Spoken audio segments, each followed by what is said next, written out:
So good morning, good afternoon, and good evening, depending from the part of the world you're logging in from. It's about 9 a.m. here in Nairobi. It's a cloudy and rainy one, I must add. My name is Charles Weru, the Director of Carbon Projects Development at Verst Carbon.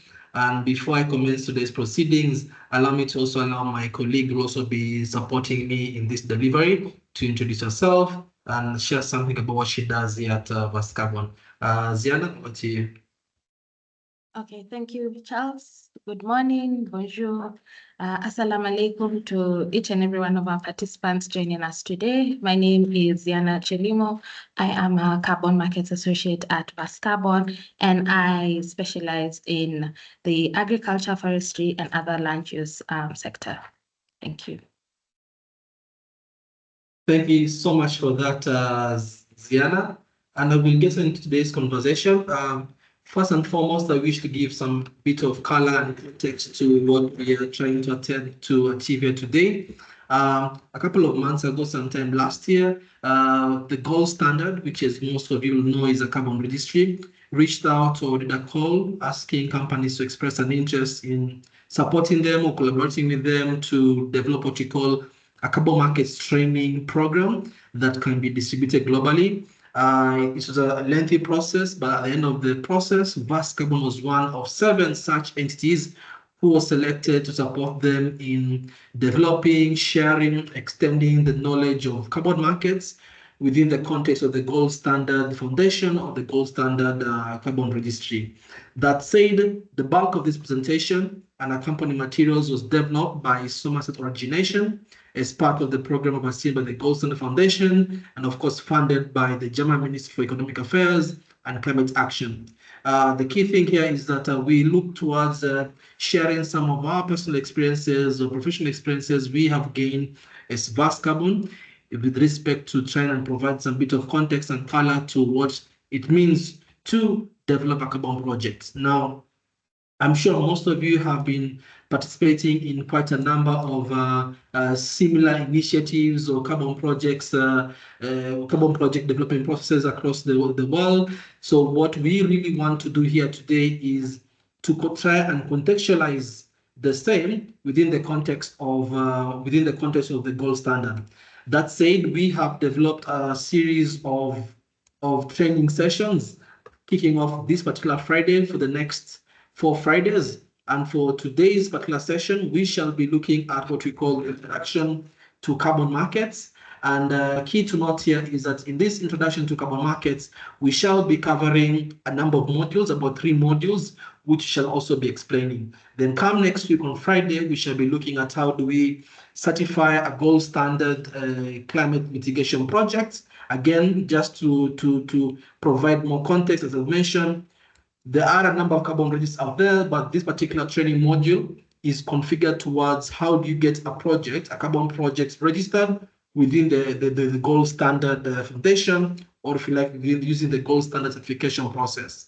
The third session will be on the 11th of April, again, Friday morning, just like now. That is, if you're in Kenya, we shall be looking at renewable energy projects. Now, we were having quite a number of of course, we know that we have a number of carbon projects that one can do. However, we settled on 3 of the most common carbon projects globally, especially here in Africa. And we shall be looking at what does it take to develop a carbon project within the renewable energy sector. And then on the 18th of April, which is most likely going to be Good Friday, I hope you guys will take time to give back to the good Lord through understanding how do we do afforestation, reforestation, carbon projects, and of course will always be available. And last but not least, we shall be looking at improved cook stoves. I'm sure most of you have heard of carbon projects in the areas of cook stoves and be interested to know what does it really mean. Now, to make sure that everybody is very comfortable, number one, we shall be providing this particular recording within our social media platform, that is LinkedIn, where most of you, I'm sure, you're able to register this particular engagement. And secondly, we shall also be providing the PDF for this particular training session and to be freely available. And what we ask is please feel free to review the recording, review the slides. If you've got any question, you can always put a comments on the LinkedIn, and somebody from Verst Carbon will be able to reach out to you. Also, our email is available in case you want to have an ideation in terms of some of the possible opportunities that you want us to support you in. Again, feel free to reach out, and of course, we'll take time to review. Over and above that, we as Verst Carbon are very keen on developing the market awareness on carbon markets. Therefore, at some time within Q2, we shall also be inviting you to participate, to learn in what we are calling our e-learning program. We have set up a Verst Carbon Academy. Again, we shall be providing this knowledge at zero cost, so long as able to access it with your mobile phone or your laptop with internet connectivity. We shall also be providing this particular training, and of course, a whole lot more in-depth understanding of the carbon markets to you, again, through our platform. And of course, please feel free to keep on following our content within LinkedIn for more updates. That said, we have an approach towards delivering this. However, myself and Ziana, we shall be taking time at different points in time of the presentation to pause and allow you guys to ask questions. Please feel free to post your questions in the Q&A button or even in the comment section, and we shall revert. And of course, we shall also be posing some questions to you just to see and make sure that we are all on board and we are all speaking the same language. So for today, we will start with topic 1, which is introduction to carbon markets. And of course, here the agenda is straightforward. We want you to understand overall, in a nutshell, in not so many words, what does it mean to develop a carbon project? What is a carbon credit? What are the carbon markets? But more importantly, why do we need the carbon market? That said, allow me to switch off my video just to make sure again that for those of us who are in low internet connectivity areas, they can have the joy of listening and appreciating what has been put together here. In today's session, we shall be covering 3 modules. I'll be covering the first module, that is the basis of carbon credit. Here we go over the basis of the carbon market before delving into what a carbon credit is, how they're generated. We look at some of the examples of projects, explore the different actors in the carbon market ecosystem, understand how much a carbon credit is actually worth, because I'm sure most of you will be wondering, what is the price of a carbon credit really? And that we shall be providing you some bit of insights. The second module provides an overview of recent developments at the macro level in carbon markets. We shall be looking at the trends in supply and demand, both past and future, and examining the different drivers behind those particular trends. We also explore some of the most important initiatives shaping both the voluntary and compliance carbon markets. And here, my colleague Ziana will be taking us through this, and I'll be coming back for the last module, that is the Article 6 of the Paris Agreement. I know most of you have been hearing over the last couple of months, if not years, on COP this, COP that, COP Brazil, COP Baku. So I'm sure you'll be interested to know what does it really mean about what is COP? What is this thing we keep on hearing about Article 6 or the Paris Agreement? And of course, for those of you who might know, Article 6 is part of the Paris Agreement that governs the international trade and use of carbon credits to meet countries' national targets. We shall just be covering an overview because, again, this is a very technical concept. And of course, we shall be providing other such similar webinars to expound more on Article 6.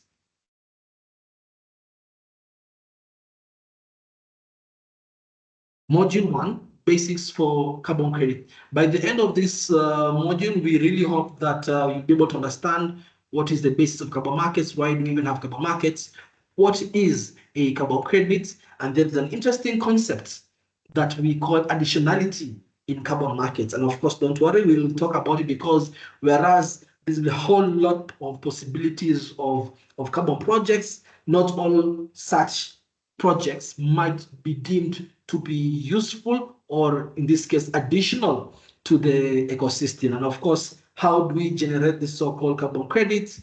Who are some of the different actors in the carbon credit ecosystem, and how are even the carbon credits priced? And again, I used to reiterate this to be more of an overall or a general overview of the same, just again to just give the audience some bit of basic understanding. That said, we need to go back to the very, very, very beginning. Most of you will recall that if you had to compare the temperatures from wherever you're staying now and let's say 10 years ago, something has been happening. Something interesting has been changing. Those of you again who have the luxury or the opportunity to work within, let's say, a livestock farm, you will notice that whenever you're moving into the livestock shed or the cattle shed, whenever you go into that particular housing unit, you will notice that the air, the temperature suddenly changes.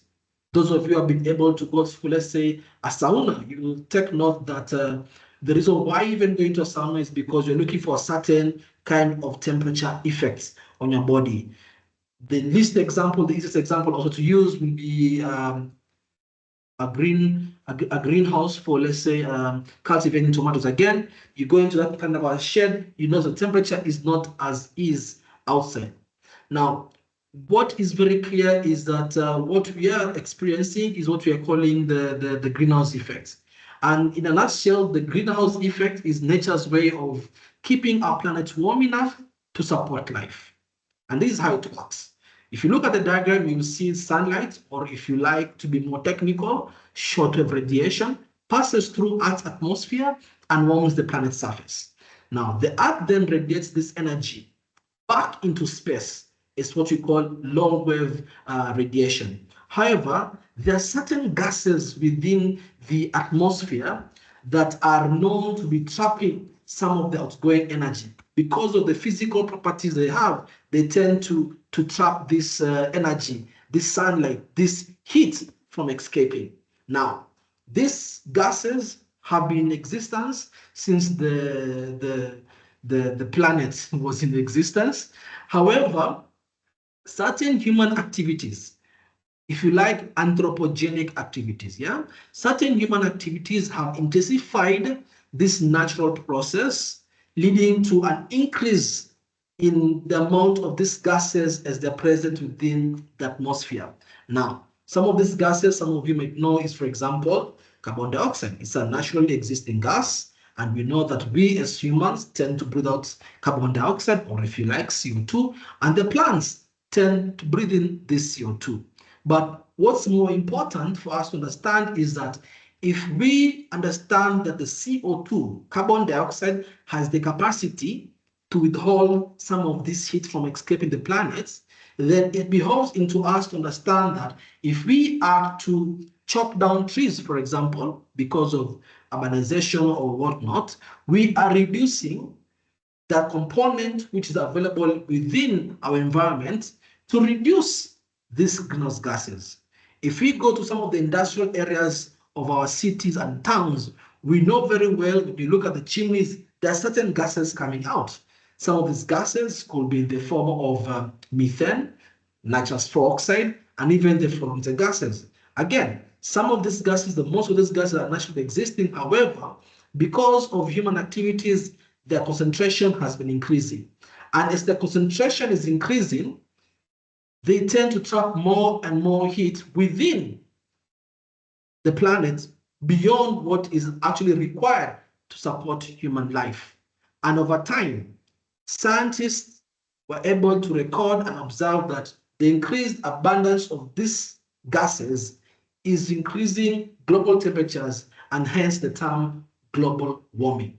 And it was understood that if we do not take certain measures to remove or reduce or avoid adding these gases within the atmosphere, then global temperatures will reach certain levels that might be catastrophic to the existence of any plant or animal life within the planet. And therefore, scientists made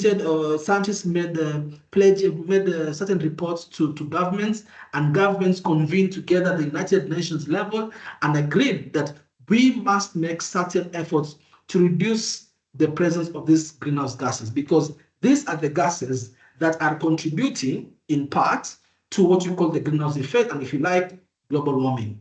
That said, all these parties within the United Nations came together and they developed a treaty. This is way back in 1992, a treaty what we call the United Nations Framework Convention on Climate Change, or if you like, UNFCCC.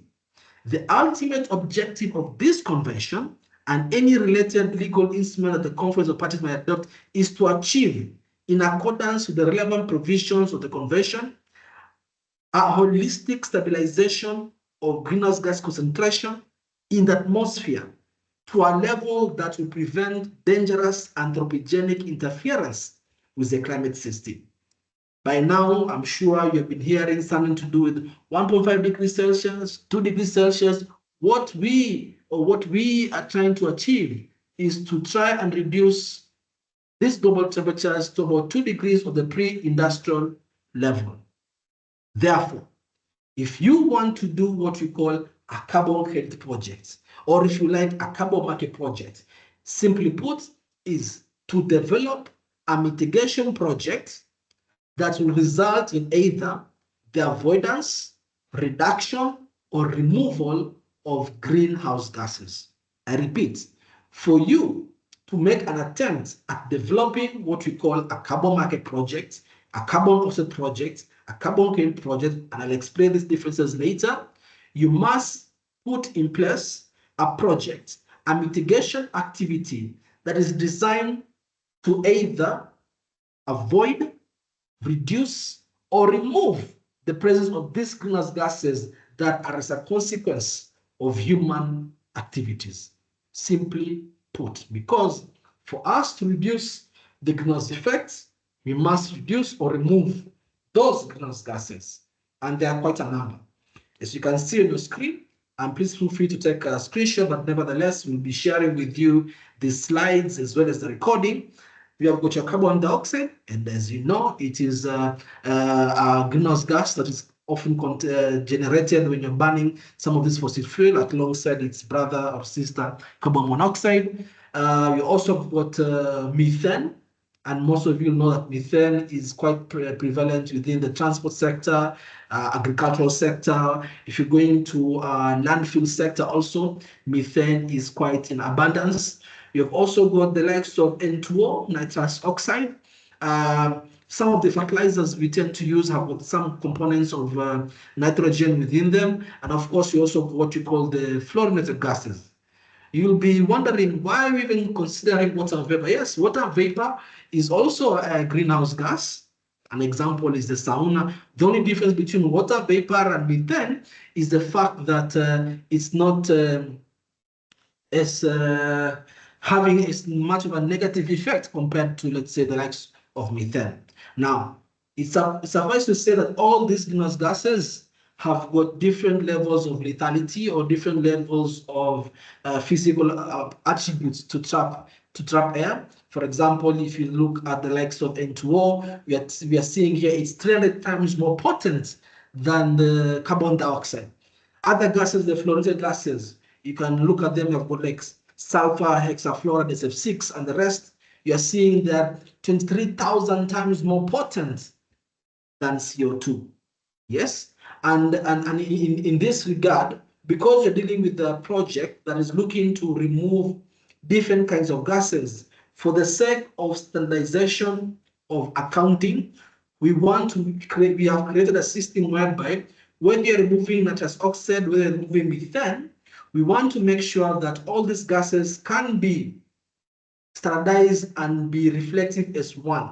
For us to do that, there's a concept we call global warming potential, or if you like, GWP, which is simply a measure comparing the impact of each greenhouse gas on the atmosphere based on the longevity and heat trapping ability relative to carbon dioxide. So as you can see in this table, we are seeing that nitrous oxide is about 300 times more potent compared to CO2.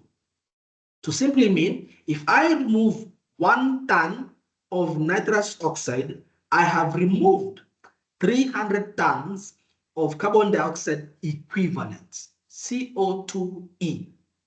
You'll also be seeing in a lot of this literature, you're seeing at the terms TCO2e. The T stands for ton, the CO2 stands for carbon dioxide, and the E stands for equivalent. To simply mean that gas might have been carbon dioxide, might have been methane, might have been nitrous oxide, and so forth and so forth. But what's more important is whatever that gas was, it has been expressed as an equivalent of CO2. I hope you're together in that point. Now, in that case, then, what is a carbon credit? To explain this, I'll try and keep it simple. Consider a company in a country that is doing a lot of emissions. Let's say it's a factory and it's doing a lot of emissions, and its government has given it a particular limit to the amount of emissions it can provide. Or even in some cases, its government has told us, yes, you keep on doing whatever industrial process you wish to do. However, when you do your emissions and you do the quantification, you must ensure that you remove the emissions that you emitted in the atmosphere.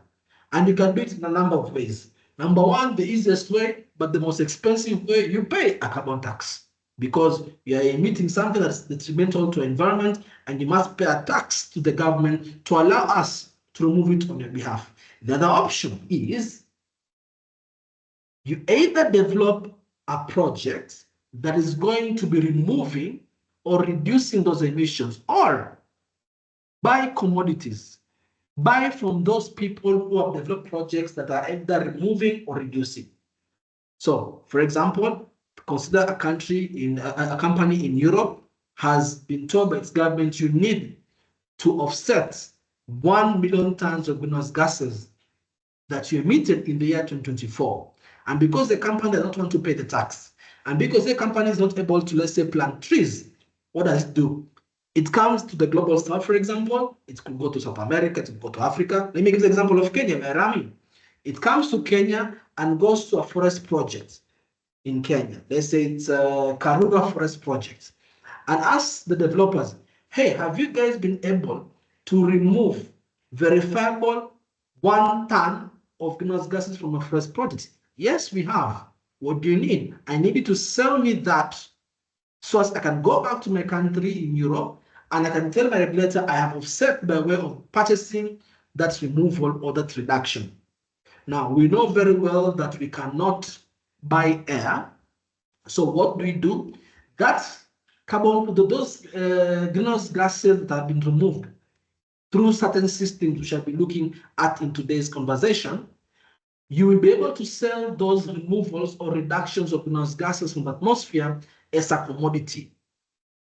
There's a registry which is going to be there representing the amount of greenhouse gases removed, and you're going to pay Karura Forest for that mitigation, and you are going to take those that certificate that shows you have been able to purchase up to 1 million tons of CO2 removed from the atmosphere and take it back to your registry in Europe.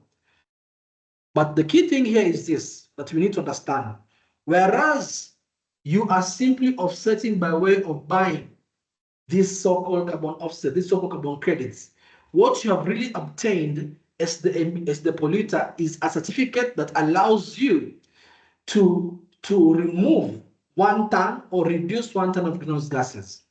But in actual sense, you've been given the permission to pollute that 1 ton. And because you're unable to offset yourself, you're allowed to go and purchase a similar quantity, a similar activity from those who have done the project. So when you are in Kenya as Karura Forest, you're doing the carbon project, you're doing what you call the carbon offset projects. But for the person who is buying those so-called activity, we are saying that company in Europe is buying a carbon credits. So you who's doing the mitigation activity, we're saying you're doing a carbon offset project.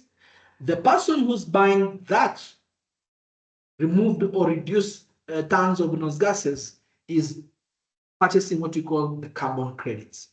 Before I proceed, I'll ask Zena to just check through the comment section and Q&A. In case there are any questions, I can be able to respond before I proceed to the next slide. No questions as of this moment. Thank you for that. So I hope you're all together. Carbon credit is that which you're buying, the commodity, whereas the project, the mitigation activity you're undertaking is called a carbon offset project. And that interaction, that ecosystem exists within what we call a carbon market ecosystem. So I know most of you might be using the term carbon credit interchangeably with carbon offset, but for clarity, the mitigation project or activities, we call them carbon offset projects, whereas when you are dealing with that transaction, you're buying that removed or reduced greenhouse gases, we call it carbon credits. Nevertheless, as we shall come to know, the different registries were responsible for governing this particular transaction and ecosystem. So the term they use to refer to these mitigation activities in terms of reduction and removal might vary, but the principle is the same. So you remove 1 ton of carbon dioxide equivalent, or you reduce 1 ton of carbon dioxide equivalent, it's equivalent to 1 carbon credit. The ratio is 1:1. Hoping that you are now all together. Charles, Yes? there are a few questions. Just still on the credits. So someone is asking, what is the difference between carbon credits and biodiversity credits? And then let's just go one by one. So the difference between a carbon credit and biodiversity credit is as follows. So the carbon credit will be, in this case, will be referring to, as I've mentioned, the removal or reduction of 1 ton of greenhouse gas equivalent from the atmosphere. It's all about the greenhouse gases. When you're looking at biodiversity credits, now this one will give an example of what we are seeing within the Vera ecosystem. The biodiversity credits refers to the ability for you to keep on restoring the biodiversity of a particular ecosystem. There are certain methodologies and certain standards, especially Vera, that provides ways in which they can account for and monitor the extent to which you've been able to restore the biodiversity. For those of you, for example, might be familiar with the Red Plus project. One of the consequences of such a reforestation project is, again, you're able to restore the lost biodiversity. For example, I know of a project we were once providing advisory in Kenya's mangrove ecosystem, whereby by replenishing the deforested mangrove plants, over time, we are seeing the biodiversity of birds, animals like, let's say, bees, even crabs, was slowly increasing over time because we've been able to restore that which is able to attract such kind of wildlife. So that is very different from the carbon credit, which focuses on greenhouse gases, whereas biodiversity will be focusing more on now the living organism, the living biomass. Next question. Oh, okay. And then thanks. Also, there's also a question on if an entity does not like buys a credit, is it the same as how, or let me just instead of rephrasing so that I don't get it too wrong. While carbon credit is removal or reduction of carbon, in practice, it's a right to emit or pollute. If an entity does not reduce carbon from their operations and seeks another entity to reduce on their behalf, is the net effect the same in terms of average global temperature? In not so many words, yes. Because the understanding is this, that whereas the companies, governments understand that emitting greenhouse gases is detrimental, there's also an understanding that there are certain activities that cannot be stopped because of the larger socioeconomic agenda of the country or the company.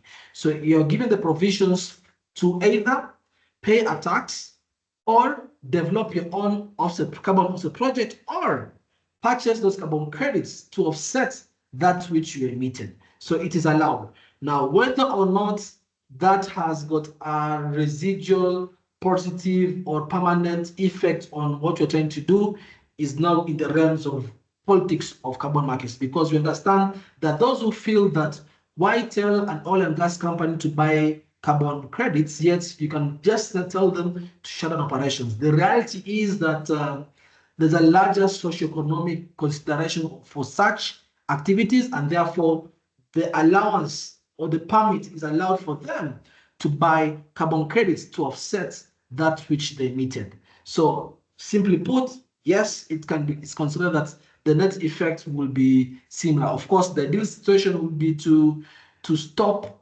emitting, but the reality is that that is not as easy as it sounds. Next question.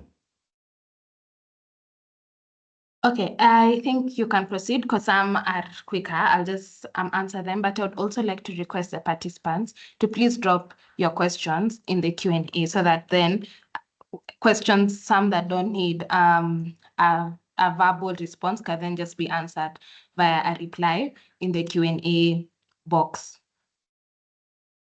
Thank you. Now, so what do we do for us to generate this so-called carbon credit? The basic principles for how carbon credits are generated are the same across all different types of projects. Now, we always start off by considering what is the current situation. In carbon markets, that is typically referred to as what we call the baseline scenario. What is the current scenario of emissions in the town or the city you're living in? What is the amount of greenhouse gases coming out from some of these industries or projects within as of now? Now, this is a scenario that exists today and is expected to continue to exist in the future. This baseline scenario will typically involve a process or service that produces greenhouse gas emissions. It could be an industry, it could be an agricultural farm, it could be a transport sector, it could be literally anything so long as it is producing greenhouse gases from the human activities. There are hundreds and hundreds of examples, and I'm sure most of you know some of these. For example, there are countries that are able to generate electricity from burning of coal or natural gas. In the process, what happens, it tends to produce carbon dioxide emission. Most of us know the fact that most of our households, our businesses, organizations, whether public or private, they tend to produce a lot of waste. It could be solid waste, it could be whatever kind of waste. But what is important is that whenever that waste is decomposing, it also tends to produce methane. What is methane? One of many greenhouse gases. Now, to reduce the emission that are happening in the business scenario, we must have an intervention. We must think of an idea, an innovation, an approach, or an activity that is going to either reduce or remove those greenhouse gases. Now, that intervention is what we call a carbon project, or if you like, a project activity, or if you like, in some other lingo, mitigation activity. Remember, the premise behind carbon market is human activities are releasing a lot of greenhouse gases, resulting in global warming. Therefore, for us to reverse that, we must either develop a project that is going to either reduce or remove those greenhouse gases. Now, that project is what we now call the carbon project, or if you like, the project activity. Now, the project activity should and will produce the same goods or service within the business scenario, with the only difference being lesser greenhouse gases. I'll give an example. Consider a company that is generating electricity by way of burning coal or natural gas. So when it burns coal and natural gas, it's going to generate, let's say, 1 megawatt of electricity, depending on the capacity size. But besides generating 1 megawatt of electricity, it's also going to be producing the carbon dioxide emissions. So a carbon project in this case would be, instead of burning coal or natural gas to generate electricity, consider, for example, installing solar panels. Yes, installing solar panels that will also result in generating 1 megawatt of electricity, the difference being in this case near zero carbon dioxide emission. And literally, the difference in the emissions between your baseline scenario and your project scenario, subtract what you call leakage, but in principle, the difference between your baseline emission and your project emission gives you what you call now your emissions reduction, or if you like, your carbon credits generated. That difference is now what you're now calling about the carbon credit. Of course, there are other more technical considerations, but in principle, a carbon project is whereby you have developed a project activity that is resulting in the same production of goods or service, with the difference being fewer emissions. And I've given the example of electricity generation from coal or gas to electricity generation from solar PV in this case. Okay, that is the basis on how you generate carbon credits, and a number of examples. And I'll use an example, something that we find it very common in most of the ecosystem here in Africa. And for example, let's look at the clean cooking ecosystem. We know that there are billions of households globally, not just in Africa, but even in parts of Asia and Latin America, where people are using what you call the three-stone cook stove. That is simply, you put 3 stones, you put some firewood, and you do your cooking. So what is the end result? 2 things. One, cook food which has been prepared, but also more importantly in our conversation is the greenhouse gases, because you're burning biomass. You're burning firewood is a biomass, which is going to result in CO2. And of course, we understand that it is quick, it's easy, it's cheap, it's affordable, but it's detrimental to our health. So if you want to do a carbon project, what you need to do as a project activity is you, instead of using the 3-stone as a cook stove, you design a fuel efficient cook stove that is going to provide more energy through using less fuel. Whether it's going to be wood, whether it's going to be LPG, whether it's going to be electricity, doesn't matter. What's important is the cook stove is going to be so efficient, and most registrars ask you to make sure it's at least 40% efficient, so as you're going to result in reducing the amount of greenhouse gases that you're actually going to be generating. So as then we come and do an assessment.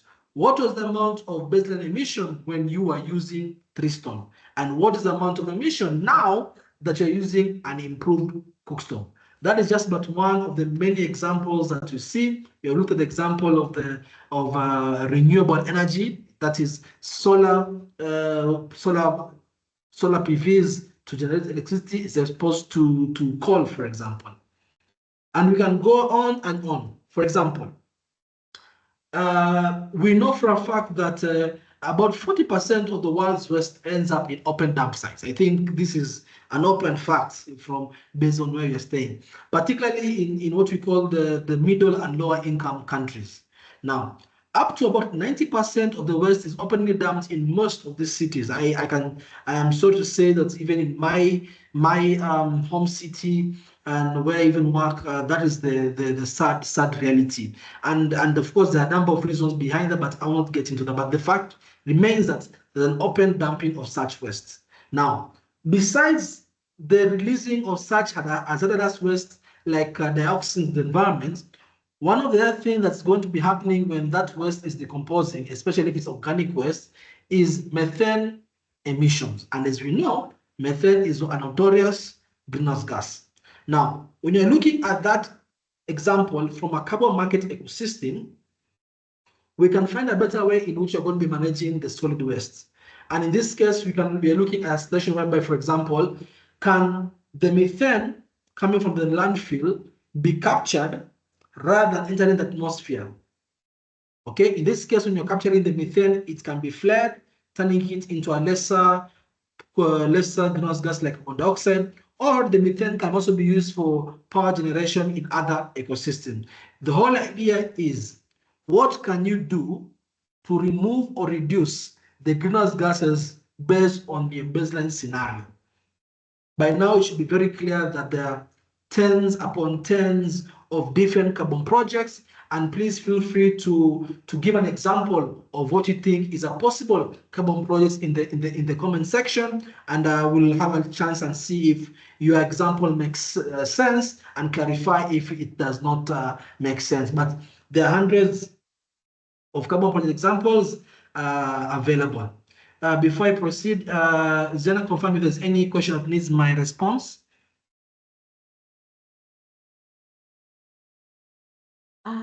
Yes, so there's actually a question on forest, because you've talked about clean cooking and waste. So someone is asking in terms of the size of the forest to create 1 carbon credit. So just if you could just give a number on that. Yeah, that's a good question, but tricky one to answer because I'll answer it another question.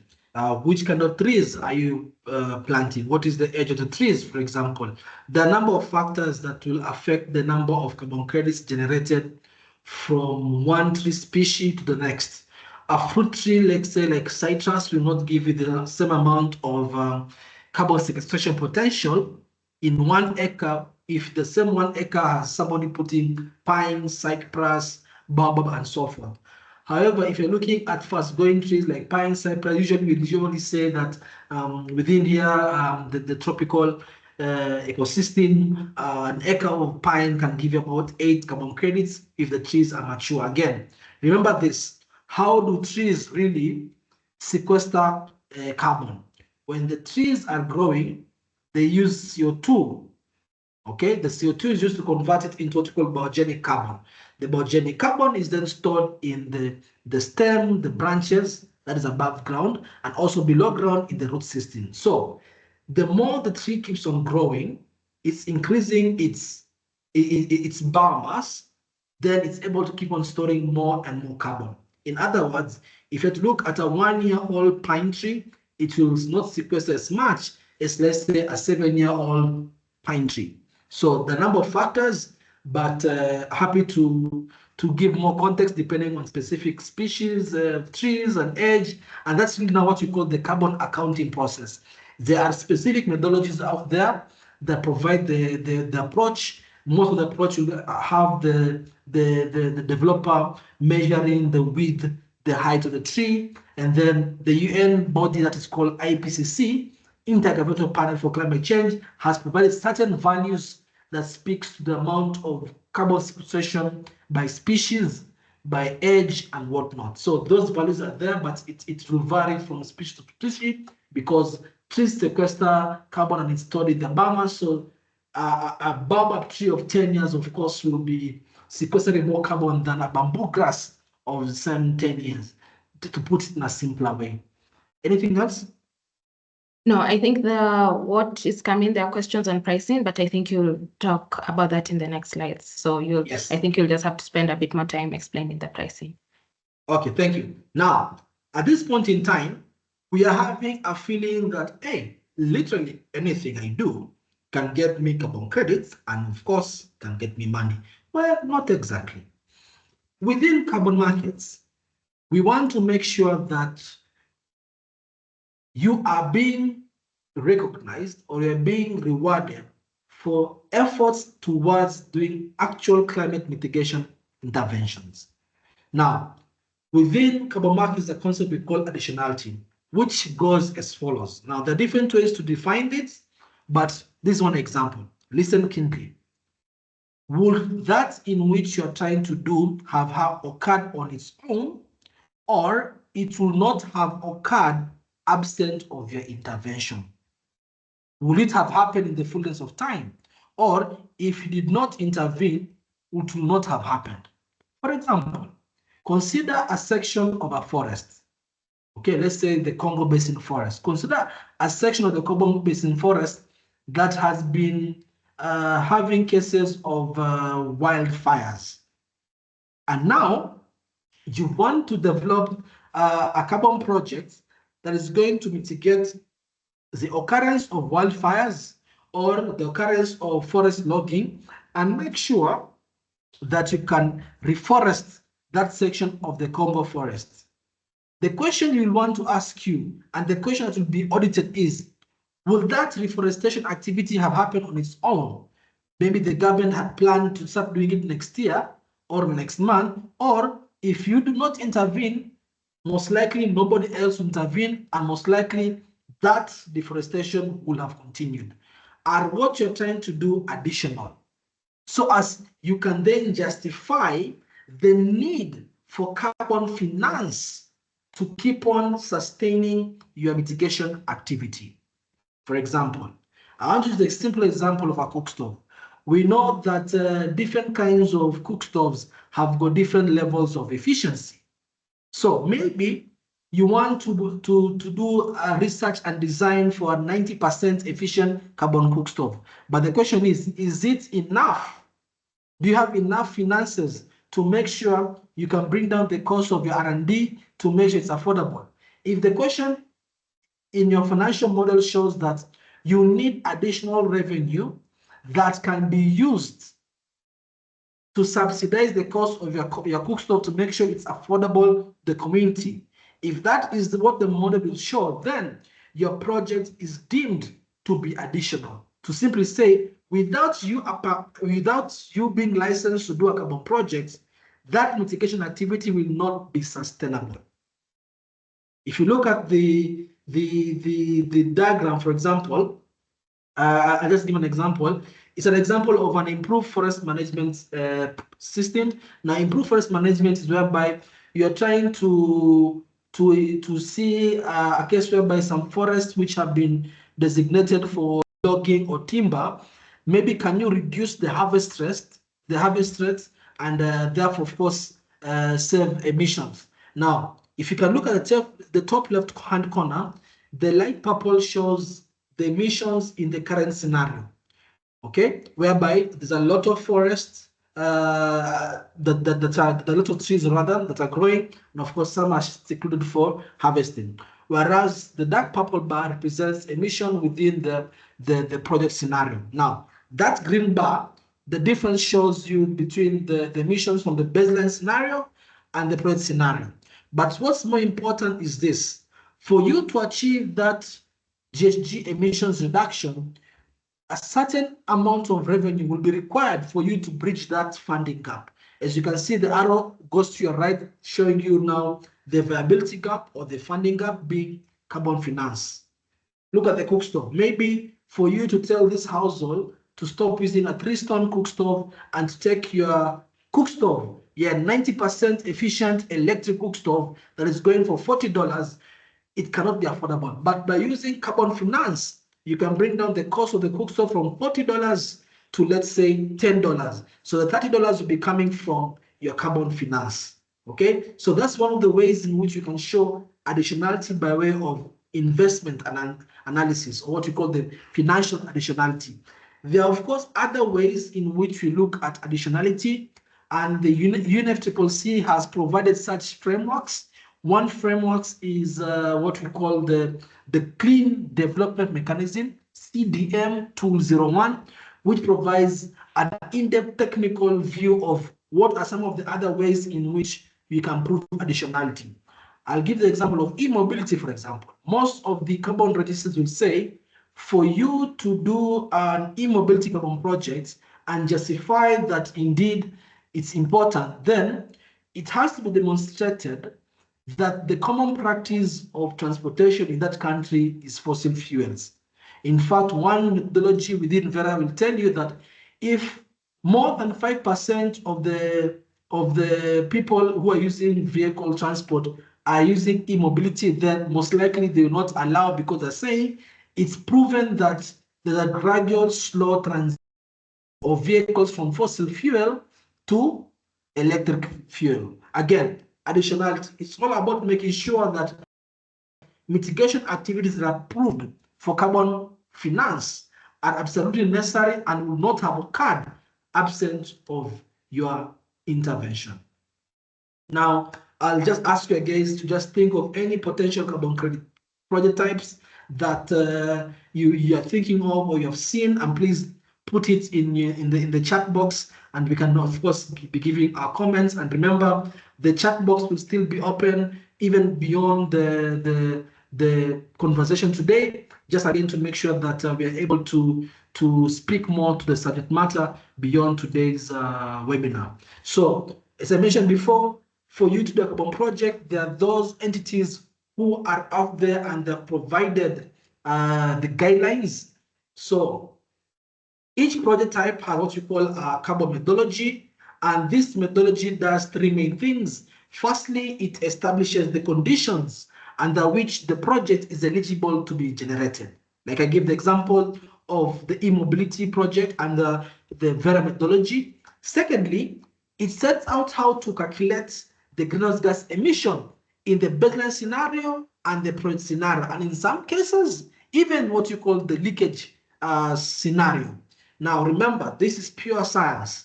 you're not measuring your mitigation activity by the look of the eye. No, there are specific mechanisms established and developed within these methodologies that provide guidance. Now, the third thing that these methodologies do is it determines how the project must continuously monitor its emissions during the operation. When I say operation, I simply mean what we call the carbon crediting period. That is the duration within which you are allowed to generate carbon credits as prescribed in the methodology. For example, some of the methodologies in clean cooking allows you to develop the carbon project and generate carbon credits for in a period of, let's say, 5 years, some 7 years. And in most cases, they say you can do the first crediting period for 5 years and renew the project up to twice, meaning you do the first 5 years, you get an approval, renew it another 5 years, that comes to 10, and then renew again, you come to 15 years.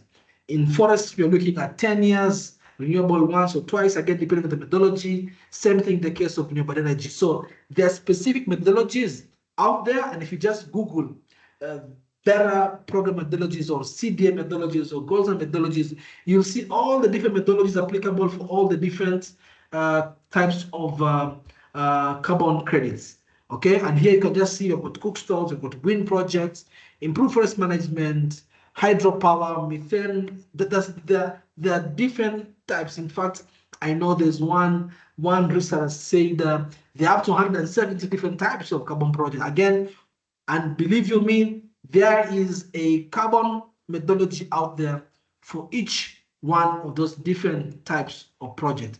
Now, to wind up my session, I want to go over again in brief of how do we then really develop a carbon project. Now, I really want you to understand this, that the same way you develop a typical project, let's say you're trying to do a solar project, you're trying to do a farming project, the same way you do some of the basics like feasibility studies, that's the same way you do a carbon project. The only difference being is that you need to make sure you follow certain procedures to ensure you're able to register your project and quantify.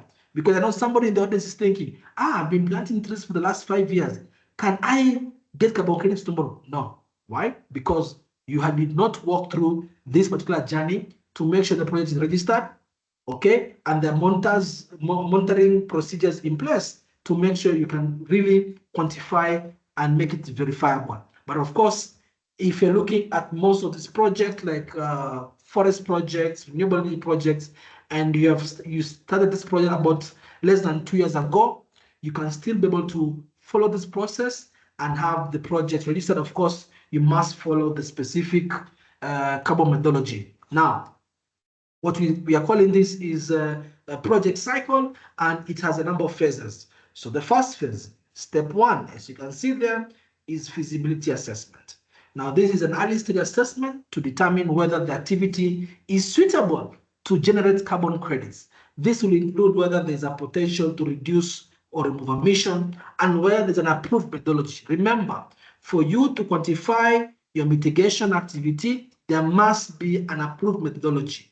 If there's no methodology, one has to be created, and I'll talk about that in next week's session, but it's a lengthy process if there's no methodology. So it's always important to make sure that there's an approved methodology across either of the registries. Now, that assessment will also include the technical, financial, regulatory feasibility.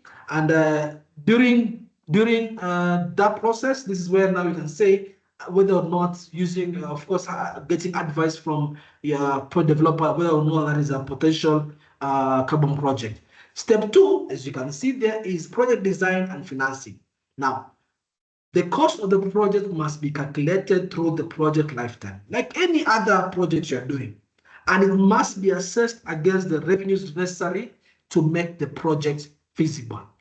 Based on this financial calculation or investment analysis, the developers can seek financing to cover the capital and initial operating costs of the project. There are different sources of financing, including commercial banks, development finance institutions, or funds dedicated to purchasing carbon credits. There are people known in the ecosystem, depending on which kind of project, they say, hey, we can give you some advanced cash to do your project, but give us X amount of credits once they're issued. So there are a number of financing options out there. But what's the most important thing? I know most of you have done proposals. So even in the context of carbon market, we have got what we call a proposal, quote unquote. Only now we call it a PDD, project design document. That is the proposal or documentation that you need to put together. And that document contains all basic information about the project, the objectives, location, methodology, duration, expected carbon credit, and so forth. And the beauty of the carbon market is there are templates out there to help you in developing that proposal. Now, remember that PDD must be developed alongside a particular carbon methodology. So for example, if I want to do a voucher project using Vera, I'll go to the Vera website. I will search for the voucher methodology. It's called VM0044. That is a voucher utilization using soil and land application. In that methodology, it will give me the guideline that I will now look at my project activity and design the project and fill in the particulars within the project design document. Once that has been done, because it has just been done between you and your developer or your consultant, or you as an individual, and because carbon markets is affecting the global ecosystem, step 4 is whereby an independent auditor must come and validate that your project design document and your project design is in accordance with the prescribed carbon methodology.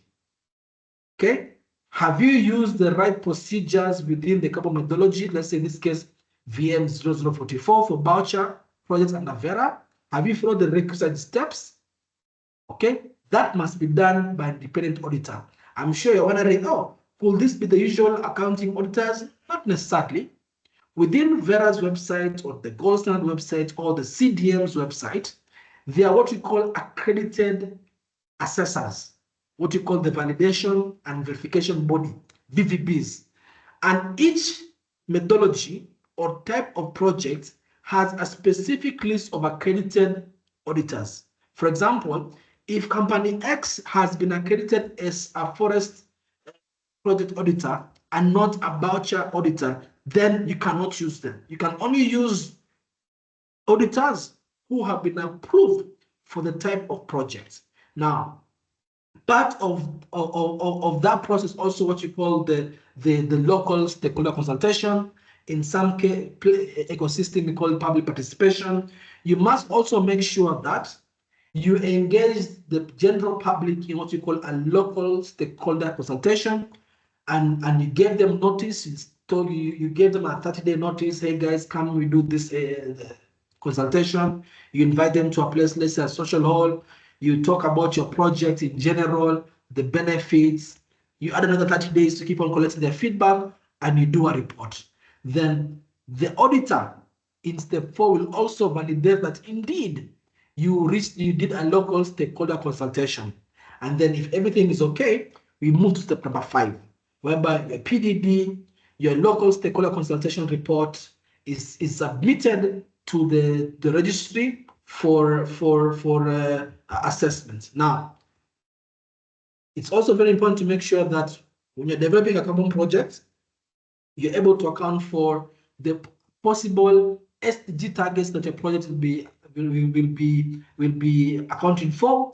But nevertheless, don't worry, we shall be giving a final breakdown of this process in next week on Friday, when you're looking at how do you develop a project within the gold standard certification ecosystem. This is just a general overview on the key steps. So in step 5, the registry, the gold standard or Vera will be looking at your documents. If everything's okay, they then put up your PDD, your project design document, for global stakeholder consultation for 30 days. Yes, in as much as you're doing your project in some town in Kenya or in some town in Nigeria, somebody in Peru, somebody in Greenland, someone in Brazil has the right to make a comment with respect to your project. Now, if there are no adverse comments to your project, the project is registered, and you're allowed to now start doing your monitoring, your implementation and monitoring to simply mean you said you're going to be doing tree planting and growing. Now, start doing your tree planting and growing, and you monitor the project as per the methodology that has been approved for your project. Then, let's say your project is going for 5 years crediting period, and you want to start getting some credit so you can monetize it. So after 1 year, you do your report, you go to step 7, you again bring in an auditor to verify that you implemented the project as per the guidelines, and to verify that the calculations and the monitoring procedures you did were as per the guidelines. Okay, and if everything's okay, they issue a report to the registry, VERA or Standard or CDM, and you're issued your so-called carbon credits in step number 8. Now, remember about the crediting period. If your crediting period is, let's say, 5 years, and you have just done 1 year of implementation, you have got 4 more years, you move from step number 8 to 6 again and again until you complete. For the people who will be buying the credits, they'll be buying a credit at step number 8, and they're going to be retiring them once they've been able to offset the emissions in their respective country. That's just an overview, but what we'll realize is next week on Friday, when you're looking at the gold standard certification process, it is slightly different, but takes a general approach. But we should be looking at the step-by-step process. How do you do a local stakeholder consultation? How do you do additionality test? How do you do validation in the context of the gold standard registry? I'm sure you're saying these things can't be free. Yeah, yes. Well, it's not about being free or not. It's just about cost. The reality is any project has a cost, and as you can see, depending on where you're reading, the different costs to a carbon project, whether it's a nature-based project or if it's a technology-based project, there's a cost implication to you doing your feasibility, your PDD, registering the project. There are those different cost implications, but we shall be focusing on what are the cost implications for developing a carbon project within the gold standard ecosystem next week in our second series. To wind up, from the cycle, you can appreciate that there are different carbon market actors. And I want you to look at the carbon market ecosystem like any other market in your area. You know, when you go to the market, there are the security people, there are the security, there are the inspectorates, there are the buyers, the sellers, the wholesalers. So similarly, within the carbon market ecosystem, you have got such different actors. You have got your project owner, the person who owns the rights of the carbon credits. Remember, the ownership or the rights of the carbon credits goes to the person who owns the intellectual property behind the idea. So for example, if you are developing a cookstove project, whereas Ziana will be one of your clients who's buying the cookstove, but the person who came up with the idea to make sure they develop a 60% efficient cookstove, they're the one on the credit because the ownership is on the intellectual property, the innovation behind the carbon assets. So they are what you call the project owners, but they are required by different methodologies to share some of that ownership within the end users. We also have the project developer like ourselves, Verst Carbon. We develop projects across a number of scopes. We come in, provide you material services, or we get into a partnership and develop the project and support in the monitoring over time. We also have good project investors, people who just want to bring in the money and support you in scaling a project. We've got the independent auditor as well, the so-called validation and verification entities. We also have the crediting standards. Crediting standards being the likes of VERA, the likes of Gold Standard, or even the Clean Development Mechanism or Plan Vivo. And then you've got market intermediaries. Market intermediaries are people like those who will help you in selling of this carbon credits. And of course, you also have the end buyer. I won't go through this again, the crediting standards, but just to remember, they provide you the methodologies, they approve projects within the requirements, and also they manage the so-called carbon registry. And this is just another check and on who is an independent auditor. Don't forget, they check the accuracy of the project information at the validation stage and also in the verification stage. And once again, just to remind you, we'll be providing with you this recording, we'll be providing with you the slides, so don't worry about that. To close it, you're asking about the price. Now, I want you to think about something here. You have got one person who is doing an avoidance project. For example, they're doing a renewable energy project. It's an avoidance. They are generating electricity, but they're not from scratch. We are setting up a solar plant, but they're not doing any emissions. They're simply avoiding. Then you've got somebody else who's doing a Kukuso project who's reducing the amount of emissions. And then you've got another person who is doing a removal project like voucher, tree planting, or direct air capture.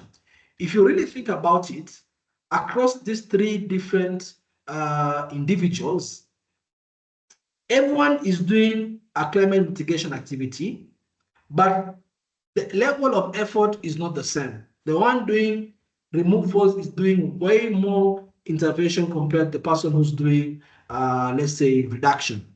And that said, that is one of the reasons why we find that the prices of carbon credits are also skewed to reflect that. On the right-hand side, you will see that the price for removals and nature-based products tends to be higher than household devices, which are reduction. And of course, the least price is coming from renewable energy because those ones are avoidance. The more the effort to fight climate change, global warming, the more technically complex your mitigation activity is, most likely will give you a higher carbon credit price. So think of any market, it's willing buyer, willing seller. So you as the seller of your carbon credits, you have a minimum floor price, but of course, it depends with how much is the buyer willing to buy these things. It's usually a very difficult conversation to have with because they'll ask you, how permanent are your carbon credits? How sure are we that you've done the right way? Are there benefits beyond climate action? Is your project supporting women in the community? Is your project supporting other SDG targets? If the answer is yes, then most likely you're going to be having a higher carbon credit price. So buyers look at the impact or rather the quality of your GST impact. They're looking at the type of project. Is it removal? Is it reduction? The co-benefits of things like SDG. Okay, the different factors that they look into, and of course the number of people who buy these credits. If you want to know more about this, the entities out there who publish some of these reports, but like the likes of BCG, Abettable, and whatnot, who really give us more insight in terms of who are some of these buyers and what are the factors they look into. The number of buyers out there, those of you who are into, let's say, paid per view, things like Netflix, Amazon, Google, Microsoft, all these are some of the buyers of again, carbon credits, and they're spread across different industries. We also have airlines who buy some of these carbon credits as well. Okay, and how do you buy these credits? How do you sell your credits?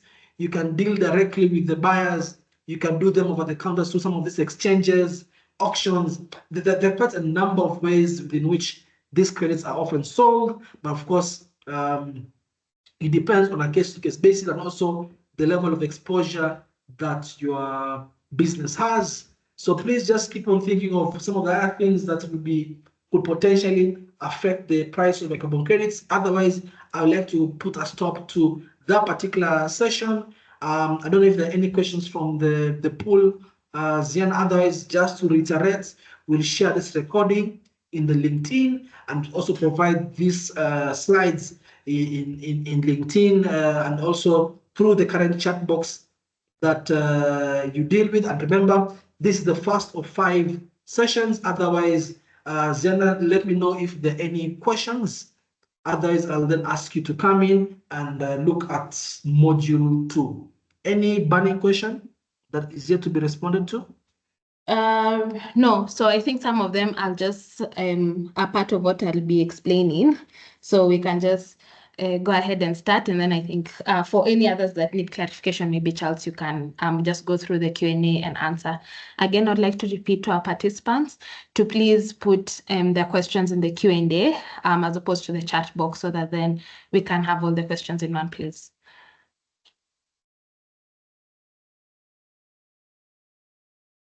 Oh, Thank you, Ziana. Please, you can now project on your side. okay, just a moment. For the rest, I'll just be going through the chat and the Q&A in case there are any questions, then I will be able to respond to them. And please put the questions in the Q&A. I'll be responding to them, but in case somebody has put something within the chat, I'll also be responding to the same.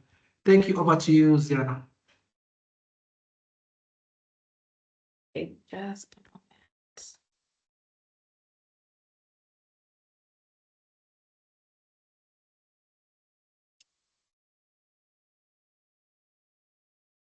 Okay, so I'll just go ahead and start.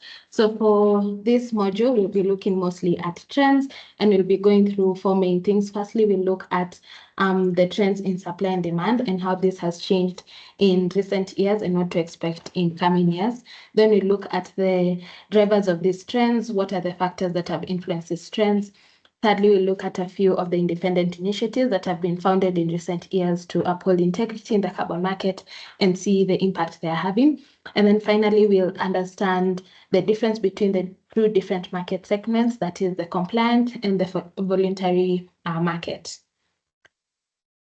So just to kick us off, a question to the audience, and I think even someone had already asked what we mean by retirement. So I'll explain what issuance is and what retirement is. So issuance is when a carbon credit is generated by the crediting standard into a carbon credit. So it represents the supply side of the market, and the crediting standard are the gold standard, Vera, Puro. So those are the standards.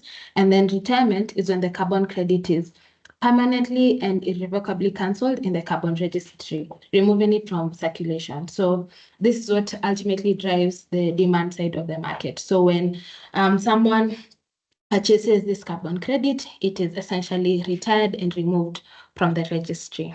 So I hope to the person who had asked that question, that is now clear. So first, as I've said, we look at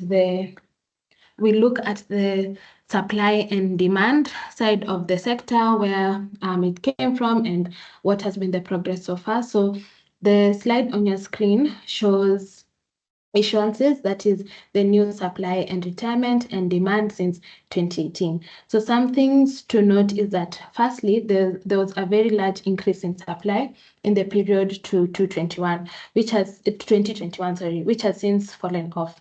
Although there's been a drop from 2021, the levels have still remained high from pre-2020. So you can see that there was a slow decrease from 2018, 2019, 2020. Then 2021, there was a sharp increase. And then from then on, it has reduced, the issuance has reduced, but it's still higher than before 2020 levels. And then in terms of demand has also increased, but also not with such a high margin compared to supply. That is in terms of the retirement. So there's been an increase, and it has settled around 150 million credits per year since 2021. Finally, the gap between supply and demand means that there's a significant and growing oversupply in the market, and this is shown by the green line. So as you can see from the green line, there's been a significant difference that then signals that in the market there are over about 700 million credits that are being supplied, while the demand has not matched that. So, and then finally we can see that in this period, supply and demand has been dominated by two project categories, mostly renewable energy and forestry projects.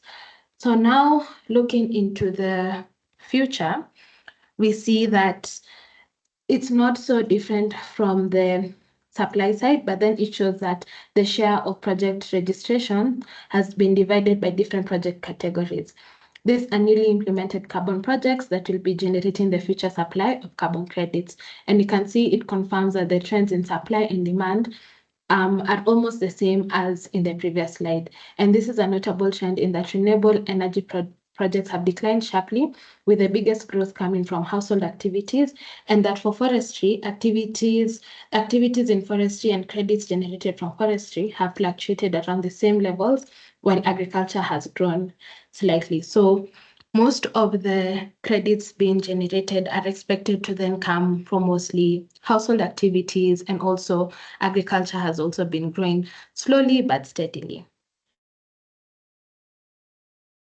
In terms now of the drivers behind these trends, so you may be wondering what has been influencing the differences between the different sectors. Why is there growth in household activities, but then a decline in forestry activities?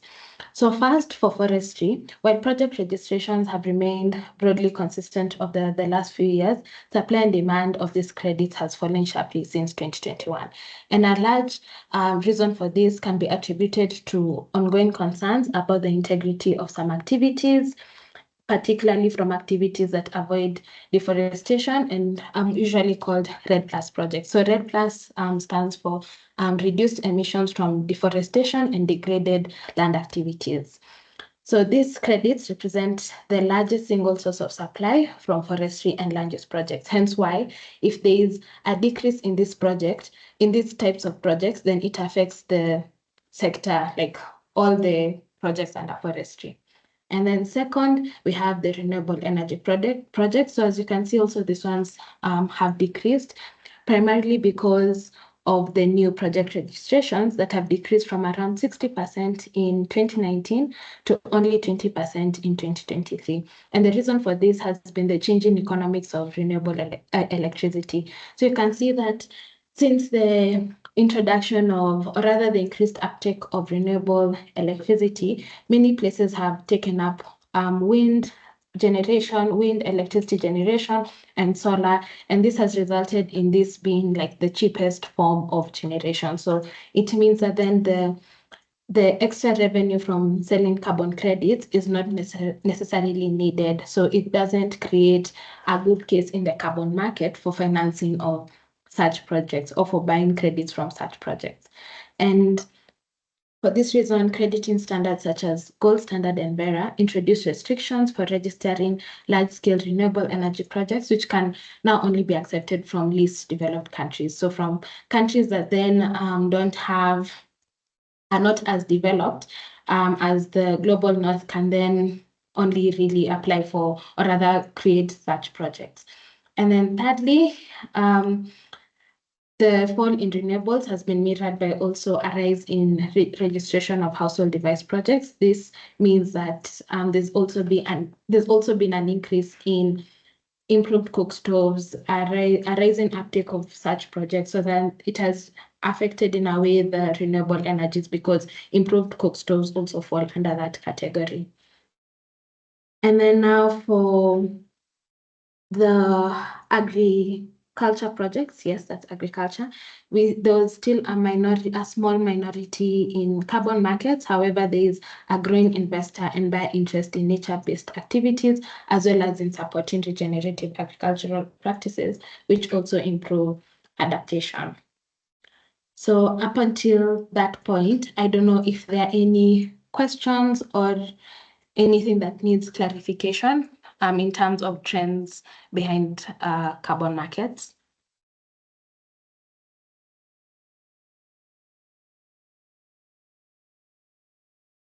All right, I don't know if, Charles, there are any questions you want to answer, or everything is going on well? So far, so good. I'm providing some of the responses in the Q&A and comment section, one by one. Thanks. Okay. So just a question to ponder on is what is there more of in today's carbon market? Is there more of supply of credits or demand for them? Just also based on what I've covered so far. This someone has answered supply is more, yes.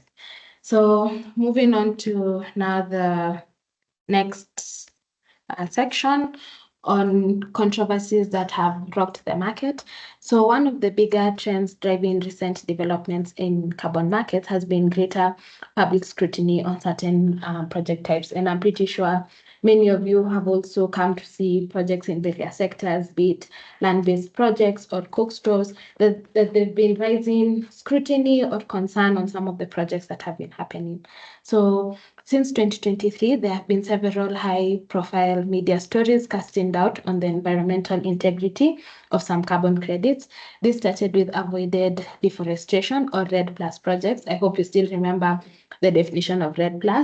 And this criticism was that the baseline scenario assumed more deforestation than actually what would have occurred. This means that the carbon credits wouldn't represent real emissions or real emission reductions. So clean cooking projects have also been criticized also in that it was claimed that they overestimated the amount of non-renewable wood that was displaced by distributing more efficient stoves. Again, this would result in carbon credits that didn't represent real emission reductions. Carbon crediting standards and other stakeholders are responding to this criticism, with Vera having since launched a revised REDD+ methodology, and the UNFCCC is currently implementing a new standardized approach to calculate conservative values for coke stove project.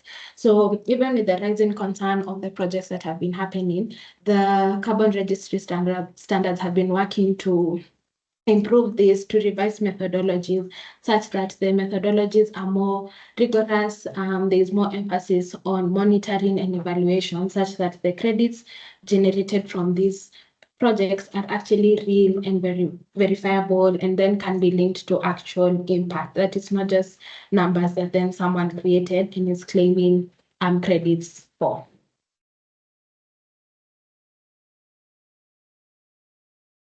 So still on that is that this, as much as there has been work by various organizations, including the standards, these stories have had an impact in the market, such that you can see the results from a survey carried out by the International Emissions Trading Association, ITA, from 2023, and we see that the numbers that the number one challenge for carbon markets was public perception and negative press coverage, followed by the quality of carbon credits. So these projects, as you see, the stories in the news, the projects that were not reporting actual credits or were over-reporting and such, have really affected carbon credits and the pricing and the integrity of these credits. So part of also this training is also for us to understand what makes a good, and I think someone had asked also in the comments,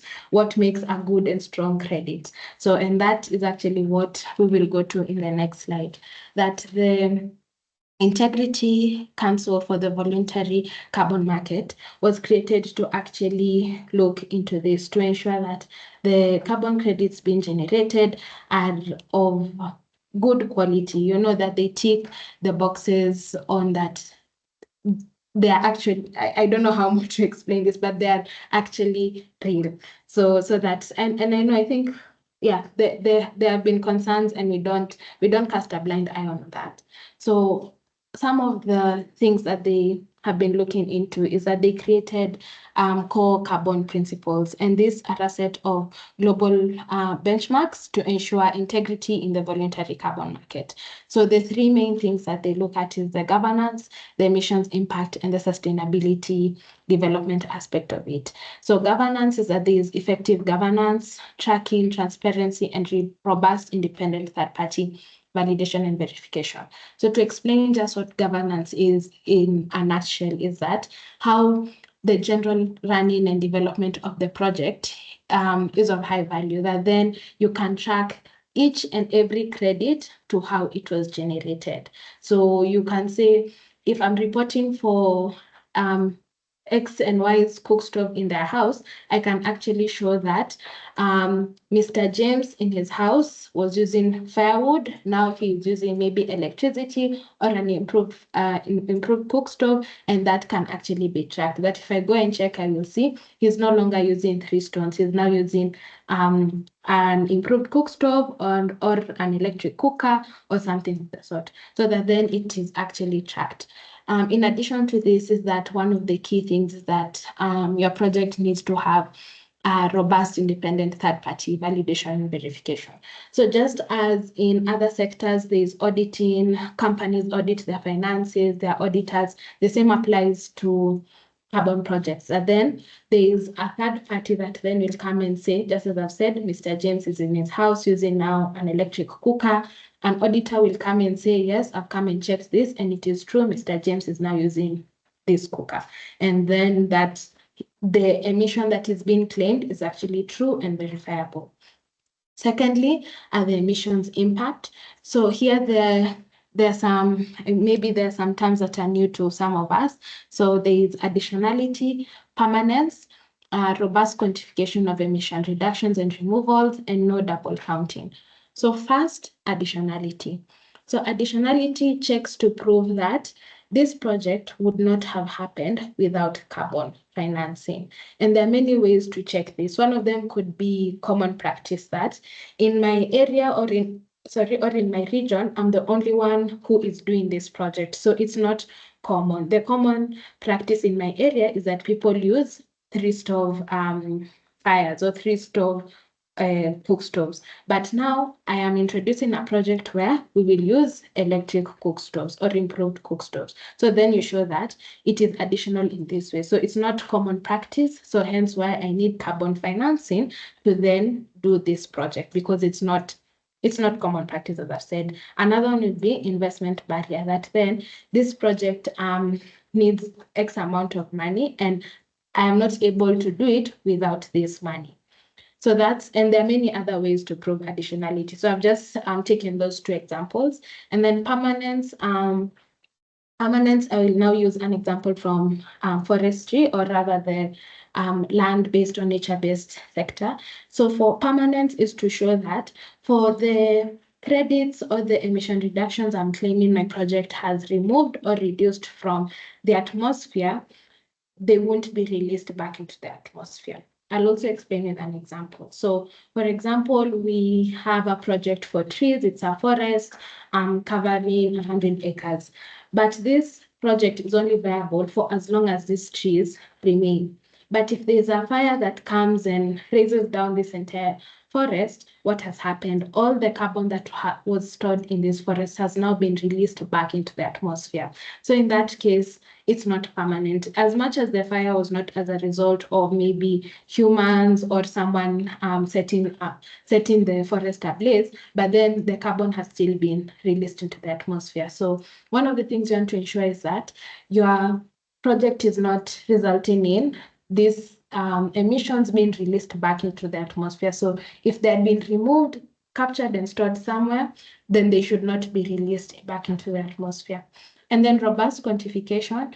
Someone had asked about how we calculate emissions. So this is now what that means, is that for each and every project, there are a set of guidelines that are now put out in methodologies, and the different registries have their own methodologies that then you calculate your emissions based on. So Vera have a list of methodologies, Gold Standard have a list of methodologies. So you look at their methodologies and decide where you want to implement your project. So for example, if your project is on improved land management, you could decide to maybe use the Vera methodology. It's called VM42. It then sets out the guidelines of how you will calculate and quantify emissions for your improved land management project, improved agricultural land management project. So there are many methodologies, and we will not be able to go through all these methodologies today or during this training. But yeah, so you can check them out like that. And then finally, no double counting. So It's somehow self-explanatory. So double counting basically means counting something twice. That I am Ziana. I won't claim my cookstove project has reduced this amount of emissions, and then Charles will also come and say, I'm also Charles claiming credits on the same project. So that's a case of double counting. So you want to ensure that for your project, you don't have many people claiming the same emission reductions. So that your project has clear defined boundaries, a clear way of implementing it, so that then there won't be another project that's being duplicated either in the same registry or in another registry. And then finally, sustainable development. So as we're doing all this, it's also to ensure that these projects are also sustainable and also are working towards the sustainable development goals. I think we're all familiar with the sustainable development goals: no poverty, climate action, access to clean energy. So you also want to ensure that apart from all this, your project is contributing to sustainable development and contributing to net zero transition. I hope that section is clear on the things that will govern a good project, a high quality credit, the core carbon principles. Right. So moving on to the next slide. One question you may have is, how may the decisions of the ICVCM impact the carbon market? So just as a refresher, ICVCM is the Integrity Council for Voluntary Carbon Market. So we look at two examples. First relates to project eligibility. In August, the ICVCM ruled out that carbon credits issued under existing renewable energy methodologies, under certain existing renewable energy methodologies, will not be able to use its high integrity CCP label. So CCP is the core carbon principle. So this was due to concerns about additionality. I hope we remember what additionality is, that this project did not need the revenues from carbon credits to be financially viable. This decision was significant, as these methodologies cover approximately 236 million available credits, making up 32% of the voluntary carbon market.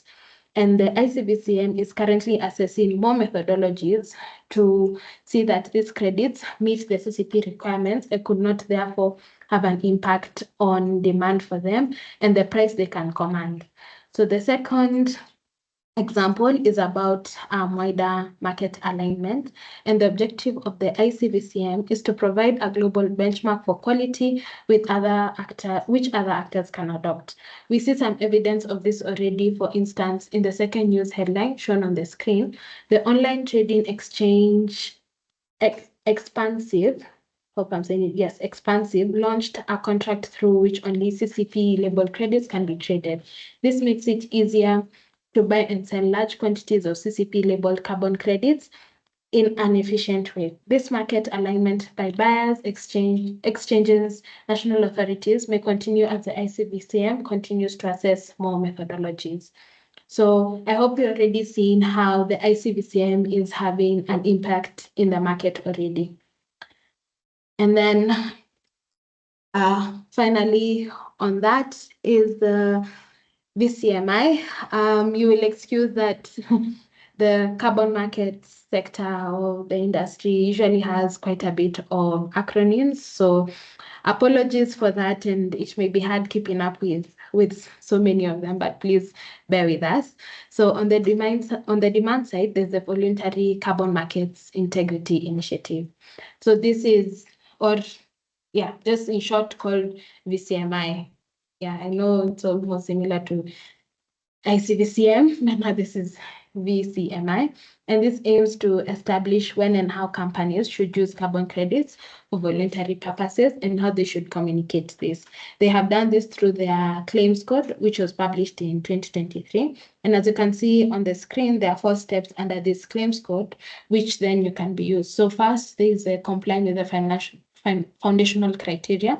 Then you select a VCMI claim to make and demonstrate progress towards meeting near-term targets. And then 3, once you meet the required carbon credit use and quality thresholds, you are then finally able to obtain third-party assurance following the VCMI monitoring, reporting, and assurance (MRA) framework. So in short, the VCMI claims code requires companies to commit to reduce their own emissions in line with the levels required to reach the 1.5 degrees Celsius temperature target of the Paris Agreement. Only residual emissions beyond this level should be compensated using carbon credits, and these carbon credits should be approved by the ICVCM. So you may be wondering, what is the VCMI's objective? And this is to clarify, or this is by clarifying what companies should do and what they should say. VCMI aims to establish a model to cooperate good practice and avoid common criticisms of greenwashing. It therefore clarifies how companies can use carbon credits in a reasonable way, which does not affect the incentive to reduce their own emissions. So I'm hoping up until there, we are clear on ICVCM and VCMI and how the different initiatives work and complement each other. So I'll do another slide and ask if there are any questions on that. So in terms of the demand side initiatives, the initiatives we have seen just now are voluntary in nature. That means they are led by civil society organizations and other players apart from governments. Formal regulation by governments of the carbon markets remain the exception. However, in recent years, we have seen one or two examples of increasing regulatory interest from governments. This focuses mainly on two areas. One, we want to make sure that the carbon credits being generated are robust. And two, making sure that the claims the companies make are not misleading consumers. So for example, an example of the second one on claims that companies are not misleading consumers is the EU's Green Claims in Directive. The primary objective of this directive, which is still under negotiations, is that the directive will protect consumers from potentially misleading claims around companies and products.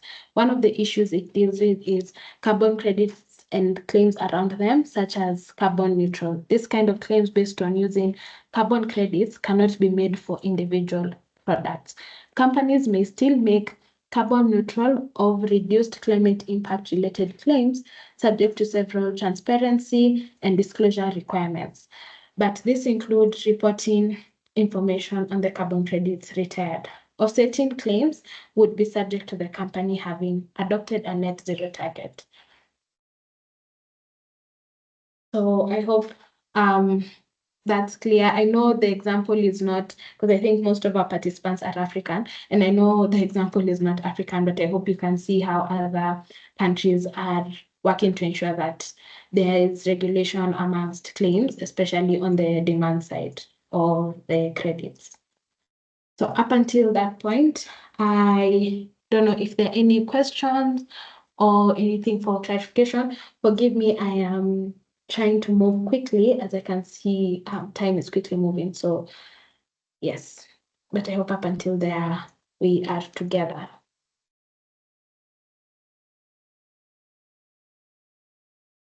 Charles, are there any questions? So far, I think we have managed to respond to the most within the chat, and we're still responding to others in the Q&A. Maybe you can take this one, explain what is greenwashing. Okay. Yeah. So greenwashing is when companies claim that they have been able to, let me get the right word.